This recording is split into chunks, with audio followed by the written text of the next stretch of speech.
Hey guys, welcome back to I Heart Fun. Today we are making a heart Suncatcher for Valentine's Day.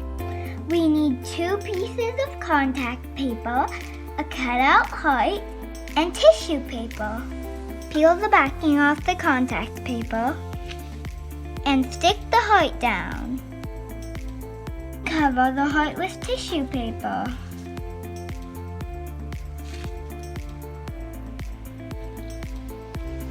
When you've covered the heart with tissue paper, put the second piece of contact paper on the heart.